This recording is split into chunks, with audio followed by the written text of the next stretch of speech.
Praise the Lord. இன்னைக்கு நம்ம 40 days பிரேயர்ல டே 9ல இருக்கிறோம். இன்னைக்கு நம்ம செட்டைகளின் கீழ் அப்படின்ற தலைப்பின் கீழே என்ன பார்க்க போறோம் அப்படின்றத நம்ம பார்க்கலாம். அதற்கு முன்னாடி நம்ம தலைப்பினுடைய வசனத்தை வாசிக்கலாம். ரூத் 2ஆம் அதிகாரம் 12ஆம் வசனத்துல, இஸ்ரவேலின் தேவனாகிய கர்த்தருடைய செட்டைகளின் கீழ் அடைக்கலமாய் வந்த உனக்கு நிறைவான பலன் கிடைப்பதாக. ஆமேன். ஆமாங்க, இன்னைக்கு அந்த செட்டைகளின் கீழ் வந்த நமக்கு என்ன நிறைவான பலன் கிடைக்க போகுது அப்படின்றத பார்க்கலாம். டே 9ல செட்டைகளின் கீழ் அடைக்கலமாய் வந்த நமக்கு நிறைவான பலனாகிய ஆரோக்கியம் கிடைக்குங்க.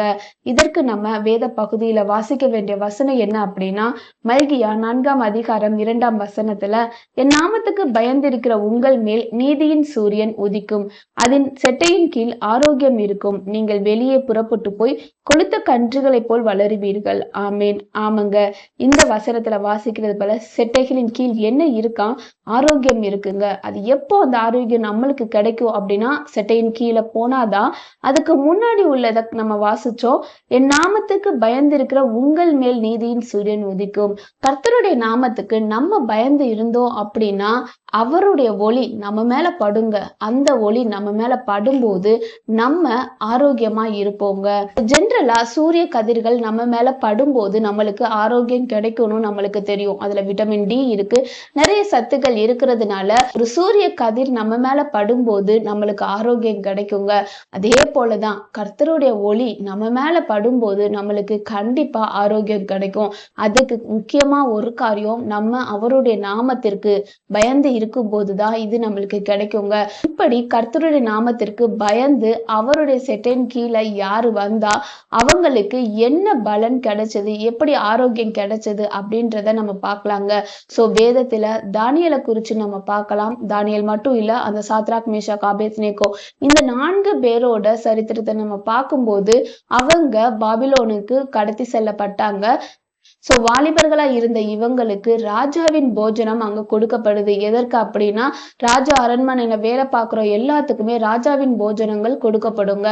அந்த ராஜாவின் போஜனங்கள் தன்னை தீட்டுப்படுத்தும் அப்படின்னு தங்களோட இருதயத்துல தீர்மானிச்சாங்க. அதற்காக என்ன செஞ்சாங்க அப்படின்னா, இந்த காரியங்கள் எதுவுமே எங்களுக்கு வேண்டாம் அப்படின்னு அவங்களோட பாதுகாப்புக்காரங்கிட்ட கேக்குறாங்க.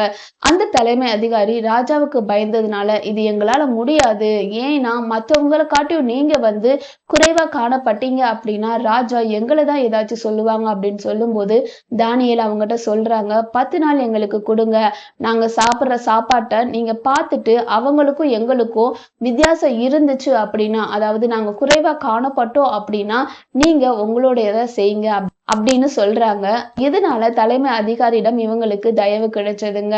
சோ 10 நாள் ராஜாவோட போஜனத்தை இவங்க சாப்பிடாம பருப்பு வகைகள், காய்கறிகள் இந்த மாதிரி விஷயங்களை அவங்க சாப்பிட்டு 10 நாளைக்கு பின்னாடி என்னாச்சு அப்படின்னா நம்ம வேதத்துல வாசிக்கலாம்.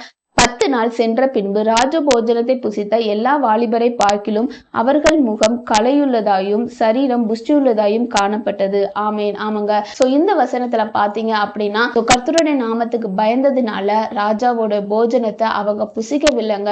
சோ கர்த்தருடைய பார்வை இவங்க மேல இருக்கிறதுனால இவங்க தங்களை தீட்டுப்படுத்தி கொள்ளலைங்க. அதுக்கு பதிலா இவங்க சாப்பிட்ட அந்த சாப்பாடு மற்றவர்களை காற்றிலும் ஒரு வேறுபடுத்தி இருந்துச்சுங்க. எப்படி அப்படின்னா, மற்ற வாலிபர்களை பார்க்கிலும் இவங்க புஷ்டியுமா இருந்தாங்க, முகக்கலைகள் நல்லாவே இருந்துச்சுங்க. அவருடைய நாமத்துக்கு பயந்து கர்த்தருடைய செட்டையின் கீழ் நம்ம வருவோம். அப்போ நம்ம வரும்போது நம்மளுக்கு ஒரு ஆரோக்கியம் இருக்குங்க. யோசிச்சு பாருங்க, எப்போதுமே ஒரு குழந்தை அந்த தாயின் அரவணைப்பிலேயே வளர்ந்துச்சு அப்படின்னா அது ஆரோக்கியமா தான் வளரும். ஏன் அப்படின்னா, அந்த தாய் அவளுக்கு பார்த்து பார்த்து செய்வா அந்த குழந்தைக்கு. அப்போ அந்த குழந்தை புஷ்டியுமா ஆரோக்கியமா இருக்குங்க.